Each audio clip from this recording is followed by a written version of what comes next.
Alice Bellboard never thought she would wear a wedding dress inside the asylum.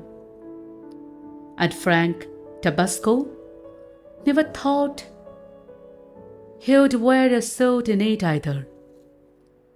But they were, and they were holding hands as they frolicked down the second floor hallway where Frank's former bedroom was.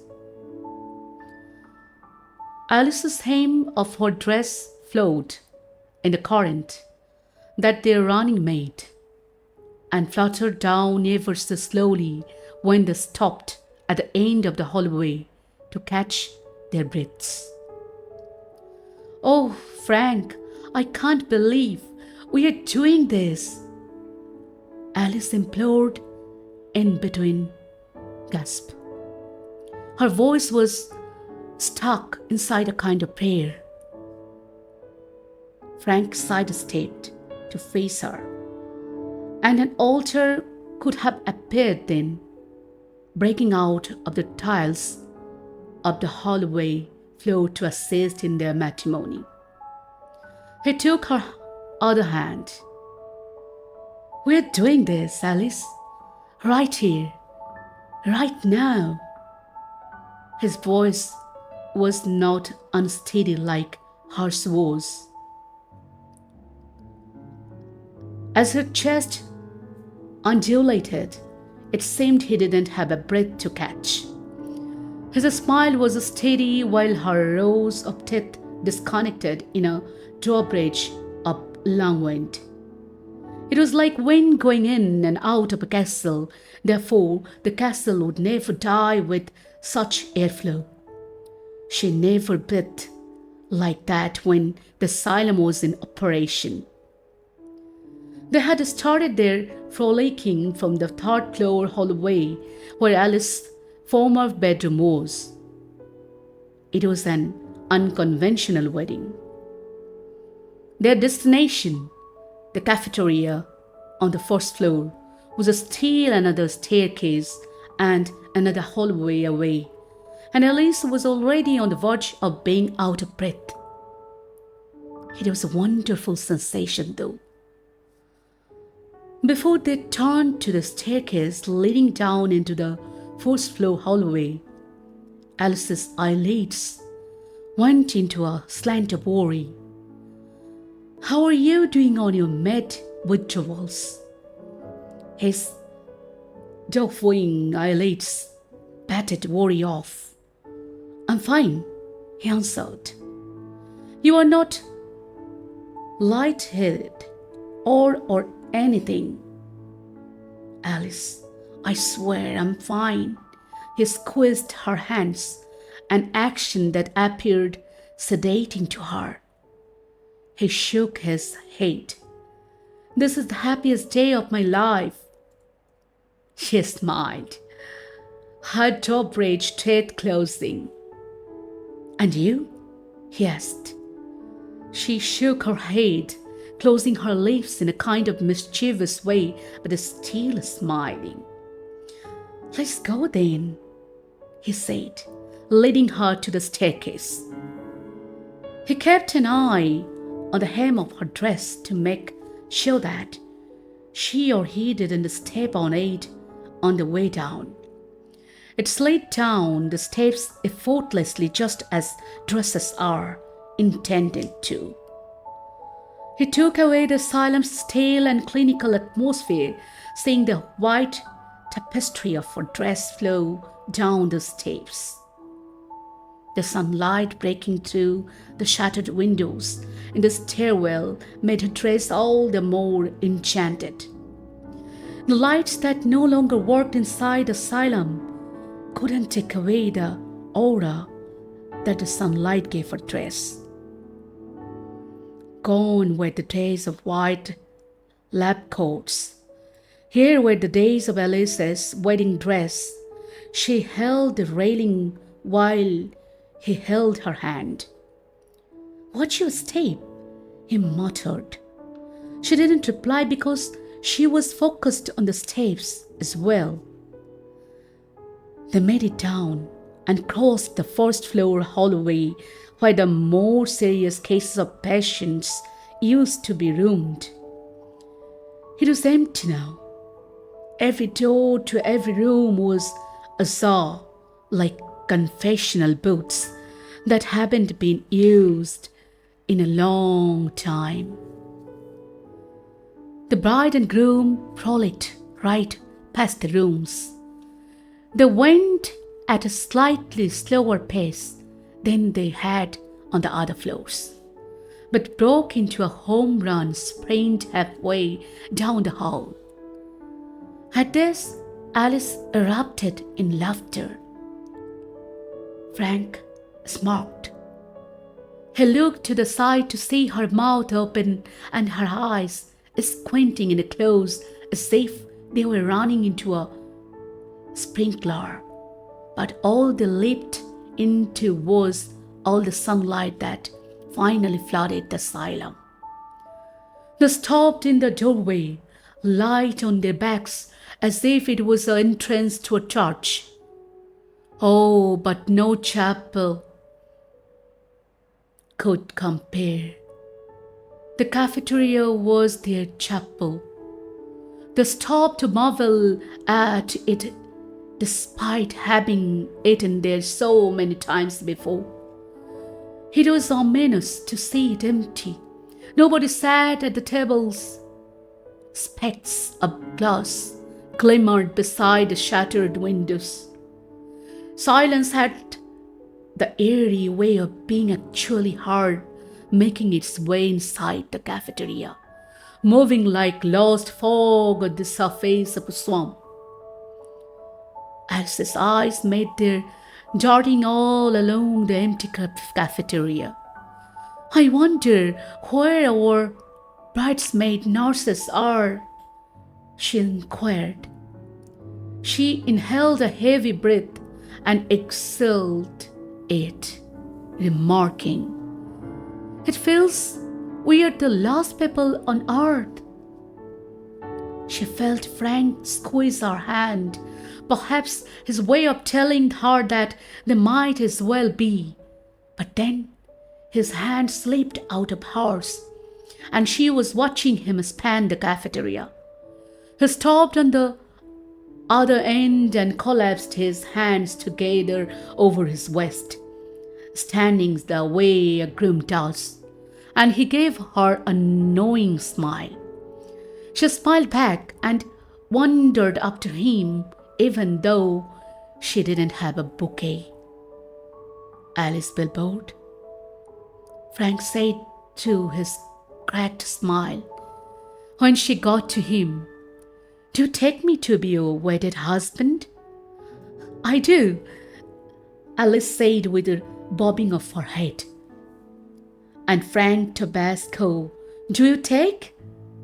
The sound of a boat crunching on glass interrupted them, and they both turned their heads to see a young man with curly, darted blonde hair holding a camera at his hip. He was just as amazed, as perplexed to see them as they were to see him. The former silence of the cafeteria had found a place to go. The man had diamond-stud earrings that glistened white as snow, and wore a baggy t-shirt with jeans. Despite a trimmed beard, there was a boyishness to his face, as though he had never grown up. But his muscular forearms betrayed that aspect. He held his camera still at his hip. "I'm not intruding, am I?" he asked. Alice hesitated with parted lips before looking to Frank to answer. But the cameraman filled the silence again. "I am an urban explorer. I am a YouTuber. I make YouTube videos." He explained it as if he thought that they wouldn't understand English, and the looks on their faces made it seem that they didn't understand him after all.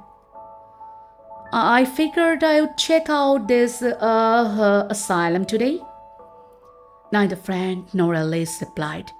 They just looked at him. They felt they had been caught. They would always wondered if people would be looking for them, but no one ever returned. It's what kept them from frolicking up and down the hallways on opening. No, they would spend most days in a perpetual game of hide and seek. I feel I'm interrupting. The man started backing away. I'll just go. Wait, Alice bidded. The man stopped backing away. Frank's eyes darted from his bride to the man and back again. He shuffled in place while holding her hands, feeling he was allowed to let go of them, saying that they never finished being wet. We need a witness, right? Alice asked Frank. He thought it over, studying the intruder whose camera had the air of a rifle. Witness? He chopped, coming to life a little more.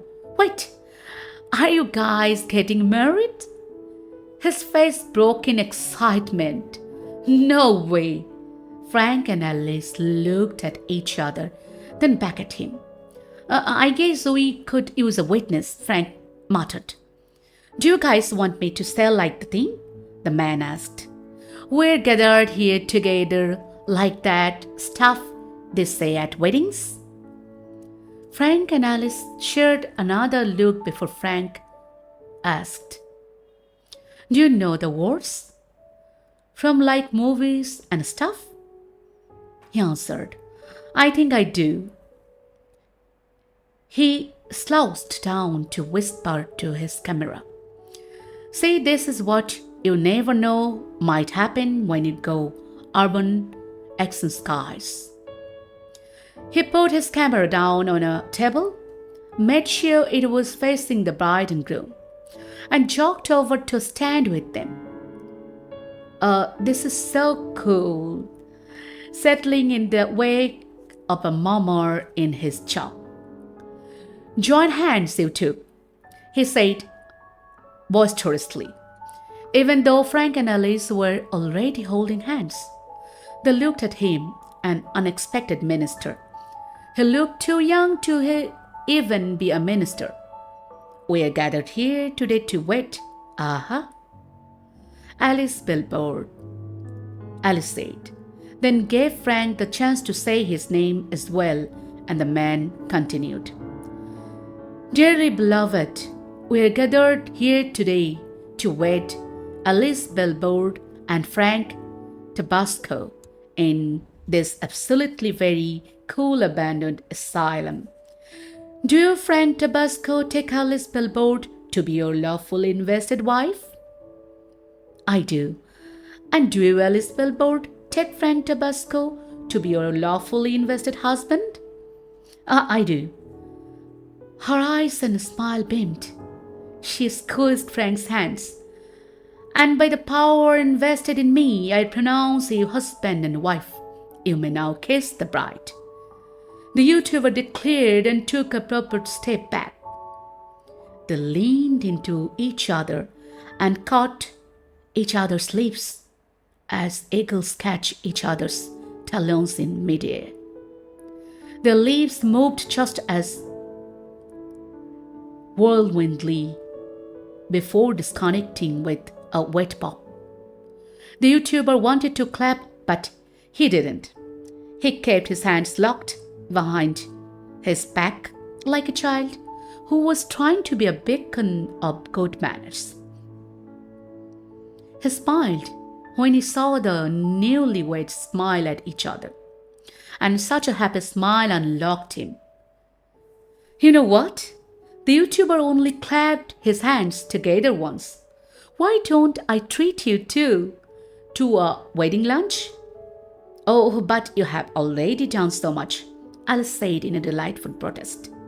Come on, the YouTuber reported in a delightful protest of his own. He waved his hand, showing the air. It's nothing, he said. I want to help you guys commiserate. Perhaps it was the big word he used, or perhaps it was the happy moods they were in. But Frank and Alice Tabasco agreed. They had a sudden trust in him. His mannerisms and expressions. He was very expressive,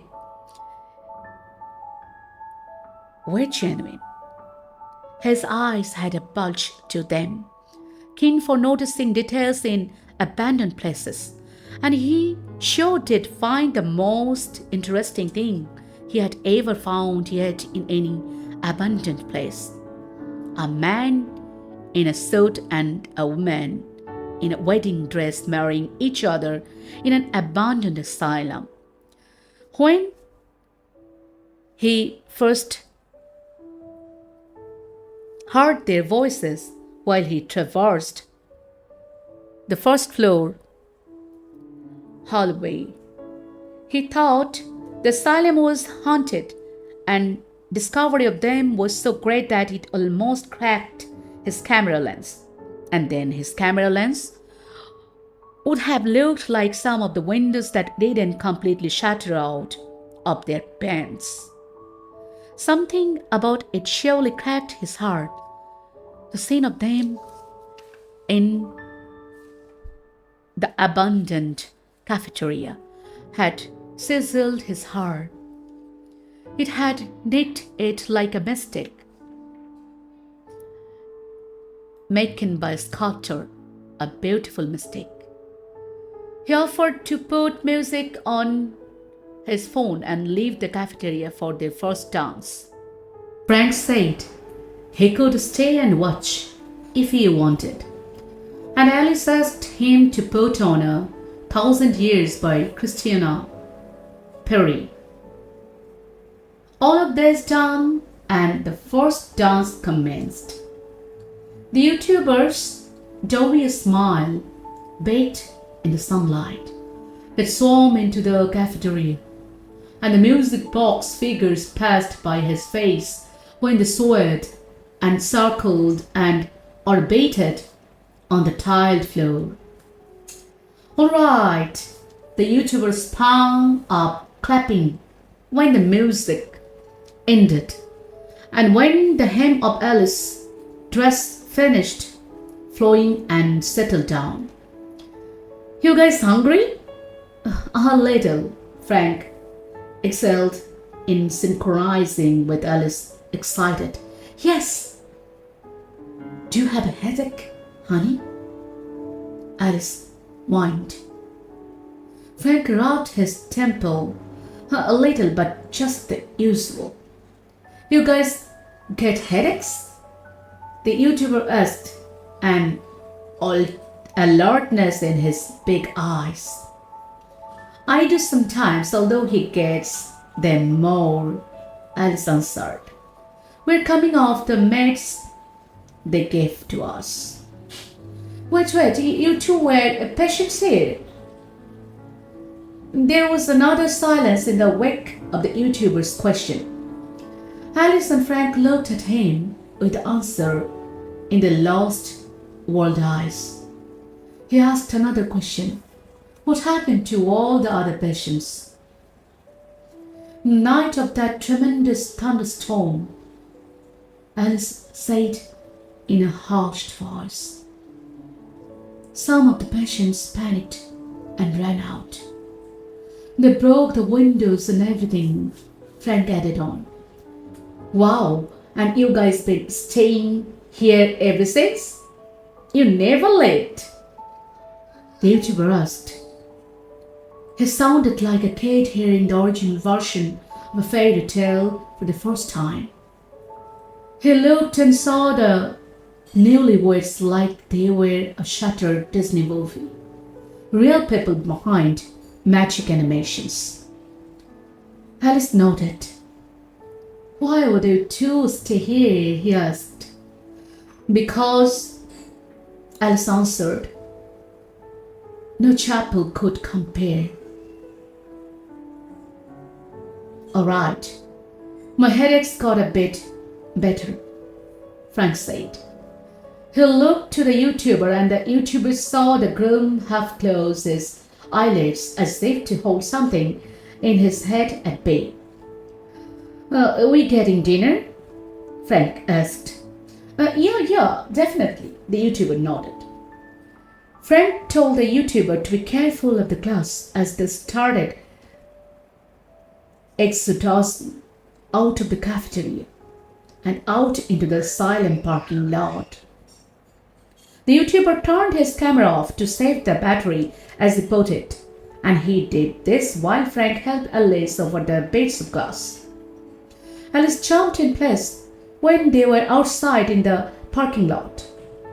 Heaven's approval splashed down upon her jolly face, and heaven's approval even wrenched itself along the ridges of Frank's face as he watched his wife jump and jump in place.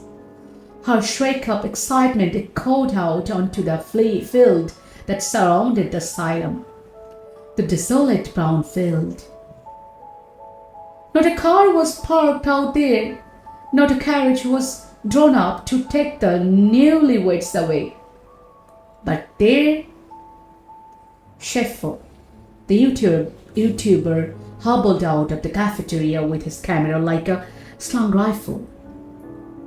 He led them across the field and into a surrounding forest.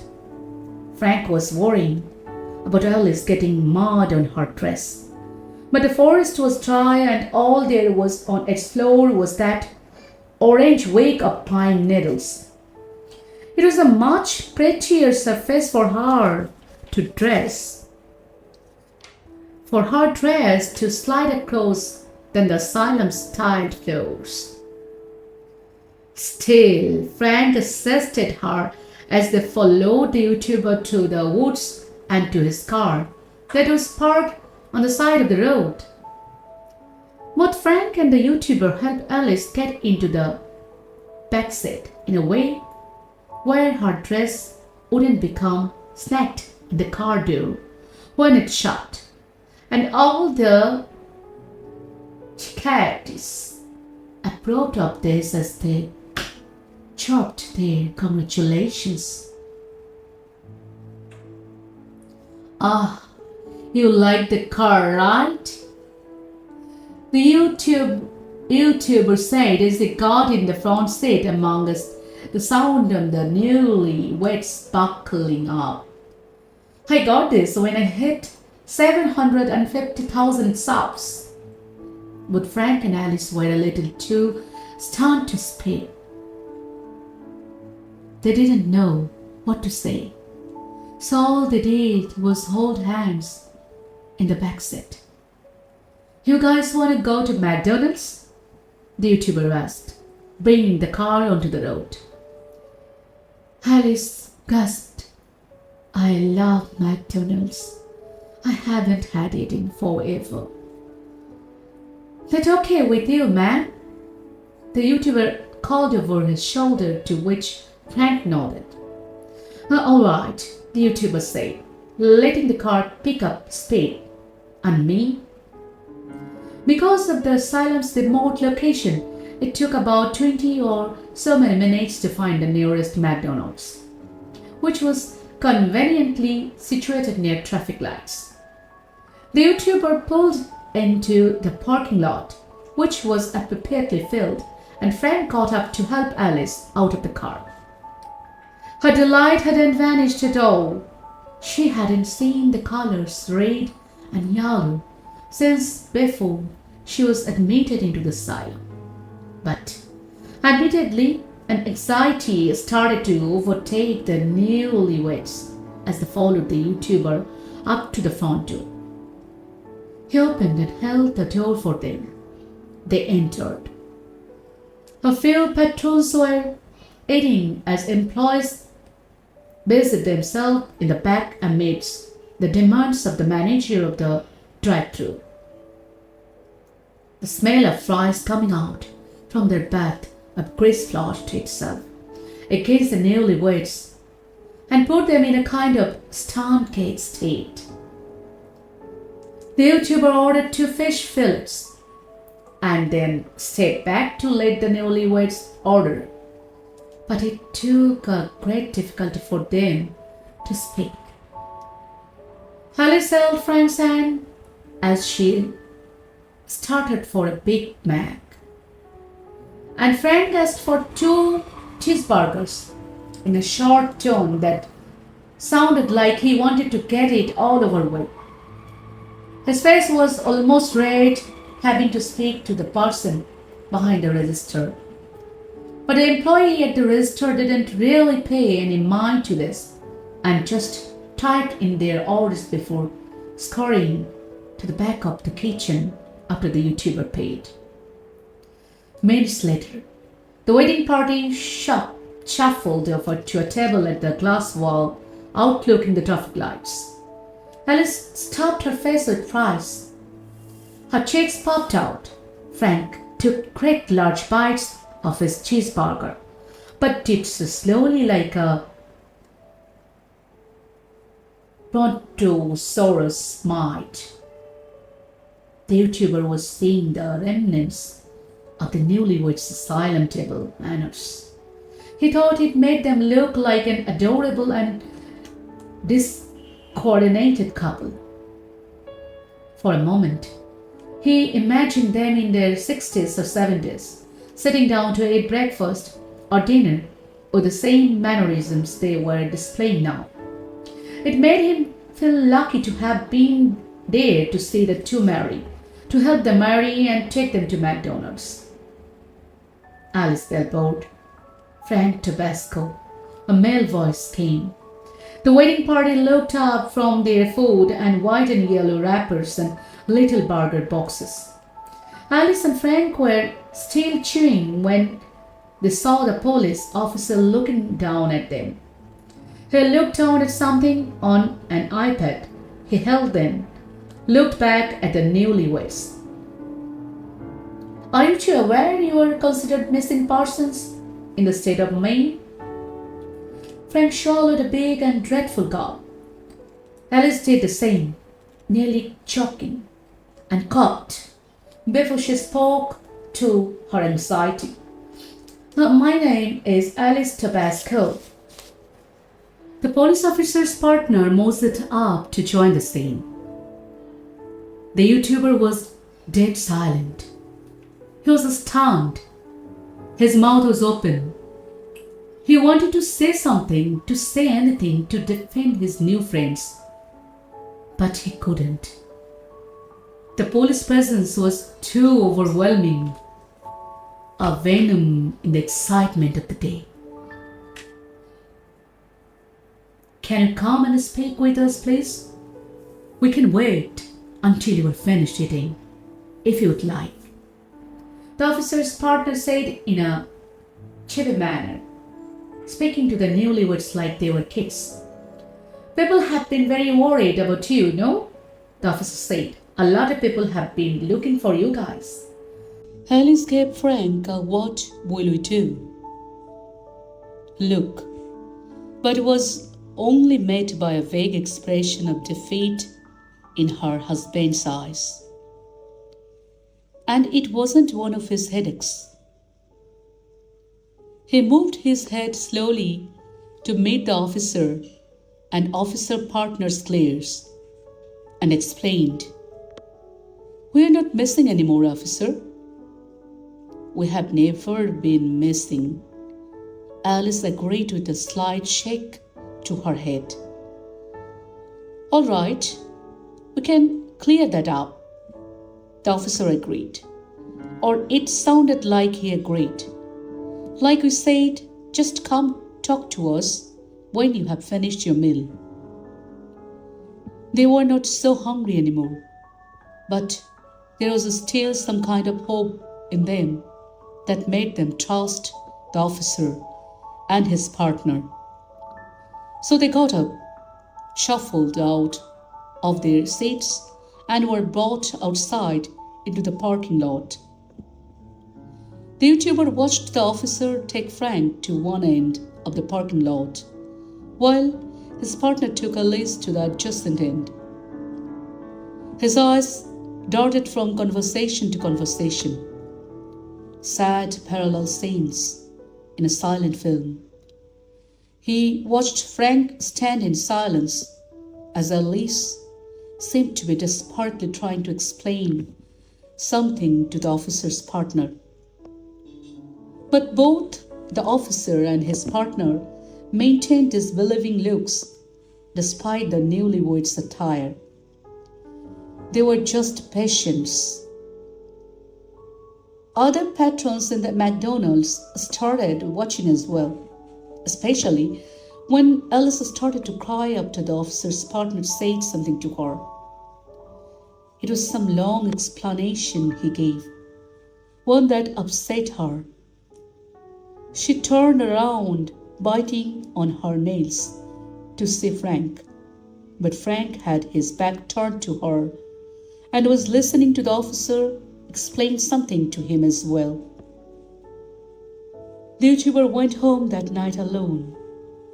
He had a trip to Cairo the next week that he had to pack for. But he went through the footage he had gotten that day instead. He watched Frank and Alice's wedding video alone in the darkness of his room, the light of his laptop screen buzzing against the mellow face. He watched the footage of his creeping down the first floor hallway and coming to a halt before the cafeteria. On his screen, Frank and Alice turned their heads collectively to the man behind the camera, while they kept their hands joined. That scene, it signed itself into his head then. The way they turned their heads in unexpectedness to him, it summed them up completely. The way they moved their heads in tune, in total synchronization. He watched their first dance. His heart almost broke when he heard his voice tell them he was turning off the camera to set the battery. He wished that he hadn't. He wished he captured more of them. He hadn't seen any of the friends' relationships be the way that Frank and Alice's was, even though he only witnessed them for just one day. He shut his laptop and thought for a little bit before going on his phone to call to TikTok. He was too catatonic to do any editing. In fact, he never would edit the footage he took that day. He never would publish it either. He's not even really sure why he hasn't yet. He never would know what happened to Frank and Alice after they got into the officer's car. To him, they were just driving away out of the McDonald's parking lot. Alice looking out of the backseat window, looking to the glass wall of the McDonald's and looking at him as if to say thank you. He watched the car drive away, her face staying that way the whole time. He would never know that Frank Tabasco and Alice Billboard were sent to separate institutions.